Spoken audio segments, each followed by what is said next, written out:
Block panchayat president സ്ഥാനത്തേക്കാണല്ലോ മത്സരിക്കുന്നത്. ഇപ്പൊ block panchayat president ആകും. ഇൻഷാല്ല ഇത് തീരട്ടെ, ജയിച്ചാലല്ലേ. അതൊക്കെ ഇതിന് ശേഷമുള്ള തീരുമാനങ്ങളാണ്. വീടുകൾ കയറിയുമ്പോഴേ ഈ ആളുകളിൽ നിന്നുള്ള ഒരു പ്രതികരണമൊക്കെ ഉണ്ട്. ആളുകളിൽ നിന്ന് രണ്ട് തരത്തിലാണ്. സാധാരണക്കാരായ വീട്ടമ്മമാരും ആളുകളൊക്കെയാണ്. അതെ അതെ, ഇപ്പൊ നമ്മൾ പറയുമല്ലോ വലിയ രാഷ്ട്രീയ പ്രതിസന്ധികൾ, കാര്യങ്ങൾ, ഇതൊന്നും എനിക്ക് തോന്നുന്നില്ല ഈ ഒരു തെരഞ്ഞെടുപ്പിനെ സംബന്ധിച്ചിടത്തോളം അതൊന്നും അല്ല ഇവിടെ ചർച്ചാ വിഷയം. ജനങ്ങളുടെ പ്രശ്നമാണ്, സാധാരണക്കാരുടെ പ്രശ്നമാണ്. അവരുടെ പ്രശ്നം ഇപ്പോഴും ഈ അവരുടെ വീട് മുറ്റത്തേക്ക് എത്തുന്ന ചെറിയ റോഡ്, ഗ്രാമീണ റോഡുകൾ, കുടിവെള്ള പ്രശ്നങ്ങൾ, ഇതുപോലെയുള്ള വിഷയങ്ങളാണ് ഈ തെരഞ്ഞെടുപ്പിൽ നമ്മളെല്ലാ വീടുകളും കയറുമ്പോൾ നമ്മൾ കേട്ടുകൊണ്ടിരിക്കുന്നത്. അവരുടെ വിഷയങ്ങളിൽ നമ്മൾ എങ്ങനെ ഇടപെട്ടിട്ടുണ്ട് കഴിഞ്ഞ കാലങ്ങളിൽ എന്നുള്ളതാണ് അവരുടെ മുഖത്ത് പ്രതിഫലിക്കുന്നത്. നല്ലൊരു പ്രതികരണം ആളുകളുടെ കയ്യിൽ നിന്നൊക്കെ വരുന്നില്ല. മൊത്തത്തിൽ നല്ല പ്രതികരണം തന്നെയാണ്. അതോടൊപ്പം തന്നെ ഇപ്പം ഇത്തവണ കഴിഞ്ഞ തവണകളൊക്കെ അപേക്ഷിച്ച് നോക്കുമ്പോൾ ഇത്തവണ ഒരുപാട് യുവാക്കൾ മത്സരരംഗത്തേക്ക് വരുന്നുണ്ട്. ഇപ്പൊ എല്ലാ പാർട്ടിയിലും ഉണ്ട്. അതൊരു നല്ല ട്രെൻഡാണോ? തീർച്ചയായും നല്ല ട്രെൻഡാണ്. കാരണം എനിക്ക് തോന്നുന്നു ഇതുവരെ നമ്മൾ കാണാത്ത അത്രയും വലിയ തന്നെ ശതമാനത്തില് ഭയങ്കര ഒരു ബൂം ഉണ്ടായിട്ടുണ്ട്. അങ്ങനെ ഒരു യങ്സ്റ്റേഴ്സിന്റെ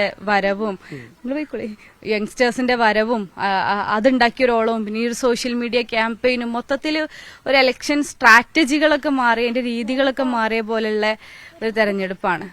അത് എങ്ങനെ പ്രതിഫലിക്കുന്ന നോക്കി കാണുന്നത്? അത് ഭയങ്കര പോസിറ്റീവ്.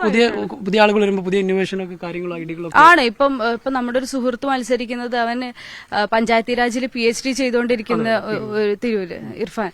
അപ്പം അവന് മത്സരിക്കുമ്പോൾ നമുക്ക് ഭയങ്കര പ്രതീക്ഷകളുണ്ട്. സാധാരണ നമ്മൾ കണ്ടു കേട്ടിട്ടില്ല, അല്ലെങ്കിൽ ഇപ്പം നമ്മളോടൊരു കാര്യം പറയാം, ഈ റോഡ്, അപ്പൊ നമ്മൾ പറയാ ഇത് നടക്കൂല, ഇതിനിങ്ങനെ ഒരു സാങ്കേതിക ബുദ്ധിമുട്ടുണ്ട്. പക്ഷെ ആ സാങ്കേതിക ബുദ്ധിമുട്ടിനെ എങ്ങനെ മറികടക്കാം എന്ന് പഠിച്ച് അറിയാവുന്ന, അതിന്റെ ഇന്റർപ്രിട്ടേഷനെ കുറിച്ച് ധാരണയുള്ള ആൾക്കാർ വരുമ്പം അത് നാടിനും സമൂഹത്തിനും ഭയങ്കരമായി ഗുണകരമാവുമല്ലോ. അത് ഭയങ്കര ഒരു ഷിഫ്റ്റ് ഉണ്ടാവും തോന്നുന്നു. പക്ഷേ നേരത്തെ അനുഭവ സമ്പത്തുള്ളവർ കൂടെ ഉള്ളതും ഒരു ഗുണം തന്നെയല്ല. അല്ല, നമ്മളതിനെ തള്ളി പറയുന്നേ ഇല്ല, അതുണ്ട്, അതെല്ലാ കാലത്തും ഉണ്ട്. പ്രത്യേകിച്ച് നമ്മൾ പറയാറുണ്ടല്ലോ, ഈ ഒരു പ്രാദേശിക തെരഞ്ഞെടുപ്പുകളിൽ, തദ്ദേശ സ്വയംഭരണ സ്ഥാപനങ്ങളിലൊക്കെ വേണ്ടത് വലിയ ടാക്ടിക്സോ അല്ലെങ്കിൽ വലിയ പരിജ്ഞാനമോ അല്ല. ഇത് ഇവിടുത്തെ നയങ്ങൾ നടപ്പിലാക്കാനുള്ള ജനങ്ങളുമായി ഏറ്റവും കൂടുതൽ ആർക്കാണോ ഇടപഴകാൻ പറ്റുന്നത് അവര് നയിക്കേണ്ടുന്ന ഒരു ഇടം തന്നെയാണിത്.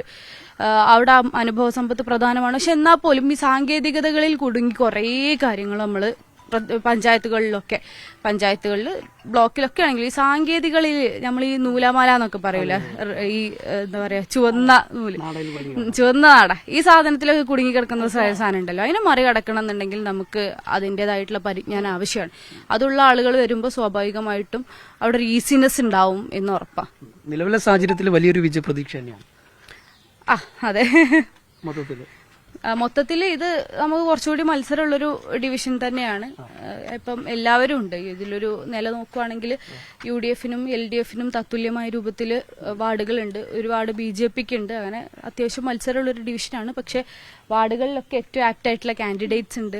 അവരൊക്കെ ഭയങ്കരമായിട്ട് ഈ പറഞ്ഞ പോലെ തന്നെ ആളുകളുടെ ഉള്ളിലേക്ക് ഇവർ വേണം എന്നൊരു വർത്താനം ആളുകളിൽ നിന്നുണ്ട്. അപ്പൊ അതൊക്കെ നമുക്ക് ബ്ലോക്കിൽ ഗുണഫലമായി പ്രവർത്തിക്കും എന്ന് വിചാരിക്കുന്നു.